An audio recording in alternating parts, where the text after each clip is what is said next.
Bienvenue, vous savez, avant, pour apprendre à développer, c'était simple. On trouvait une bonne roadmap, une feuille de route, et on la suivait à la lettre. Sauf qu'aujourd'hui, avec l'arrivée des IA, ces plans d'apprentissage et même les métiers sont complètement chamboulés. Alors, qu'est-ce qu'il faut apprendre maintenant et surtout, comment est-ce qu'on l'apprend? C'est exactement ce qu'on va décortiquer ensemble. Allez, on plonge direct dans le vif du sujet avec cette idée qui est assez forte. Suivre une roadmap de 2018 aujourd'hui, c'est comme s'entraîner pour le mauvais sport avec le mauvais équipement. Les anciennes méthodes sont pas juste dépassées, en fait, elles sont carrément contre-productives. C'est un peu comme ignorer la plus grande révolution technologique de notre époque. Et là, le constat, il est sans appel. Ce chemin bien balisé où l'on cochait des cases dans l'ordre, d'abord le HTML, puis le CSS, puis le JavaScript, etc., il n'existe tout simplement plus. Ce modèle est mort et enterré. Ok, mais pourquoi un changement aussi radical? On va regarder ensemble les raisons fondamentales qui rendent ces anciennes cartes complètement inutiles aujourd'hui.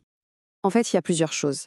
D'abord, l'IA automatise plein de tâches de base. C'était le terrain d'entraînement des juniors et ce terrain a en gros disparu. Du coup, les compétences vraiment fondamentales ont changé et l'hyperspécialisation, qui était si précieuse avant, perd de son importance. On a maintenant besoin d'une vision beaucoup plus large. Le contraste entre hier et demain est assez saisissant.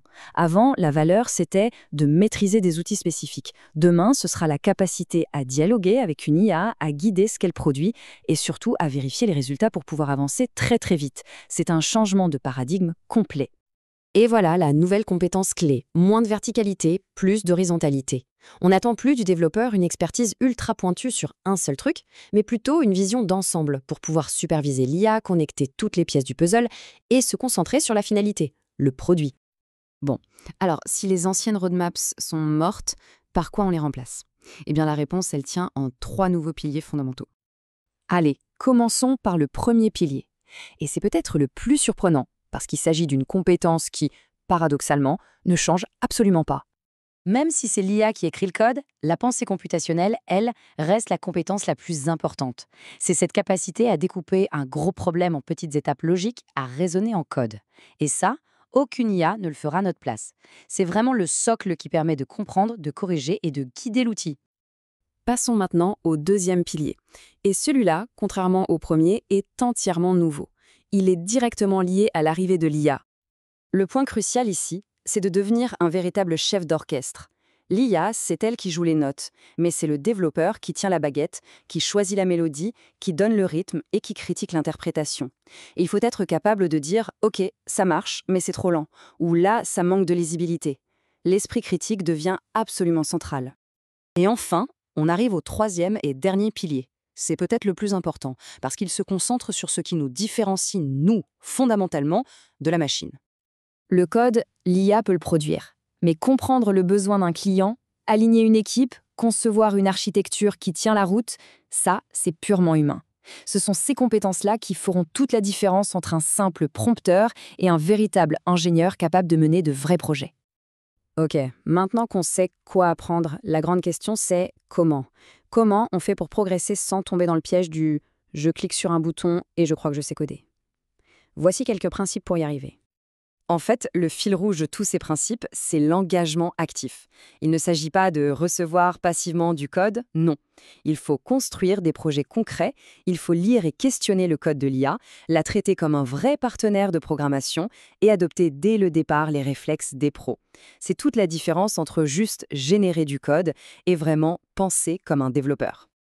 Mais attention, cette nouvelle manière d'apprendre est vraiment parsemée de pièges. Plonger tête baissée sans être un minimum averti, ça peut créer de très très grosses lacunes. Le premier et de loin le plus grand danger, c'est ce qu'on appelle le vibe coding. L'idée c'est simple, on écrit une intention un peu vague, l'IA génère une application entière et on se dit « super, j'ai fini ». Sauf que, on n'a absolument rien compris à ce qui a été produit. Et ce vibe coding, c'est incroyablement dangereux, même pour un développeur expérimenté. Comme le montre cette petite histoire, le projet peut avoir l'air de tenir debout en surface, mais en réalité, c'est un véritable château de cartes. Dès qu'il faut corriger un bug ou ajouter une fonctionnalité, tout s'écroule. Et là, tenez-vous bien, une statistique qui fait réfléchir. Une étude récente a montré une illusion de productivité assez folle. Des développeurs expérimentés pensaient être 20% plus rapides avec l'IA, mais en réalité, leur productivité avait chuté de près de 20%. Pourquoi? Parce qu'ils passaient tout leur temps à débugger du code fragile et mal généré par l'IA. Et puis, il faut aussi se méfier des failles de sécurité, de cette fameuse illusion de productivité, et bien sûr des promesses irréalistes des gourous du net. Non, l'IA, ce n'est pas une baguette magique.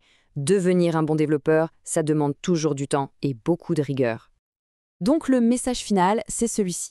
Le rôle du développeur a changé, mais il n'a jamais été aussi important. On a peut-être moins besoin de gens qui tapent du code à la chaîne, mais on a désespérément besoin de gens qui pensent, qui structurent, qui supervisent et qui créent. Et c'est ça finalement un vrai développeur. Alors, la question reste entière. Si l'on devait commencer ce voyage aujourd'hui avec l'IA comme copilote, quel serait le tout premier projet à construire? Quelle idée transformer en réalité? C'est peut-être, finalement, le meilleur moment de l'histoire pour se lancer et commencer à créer.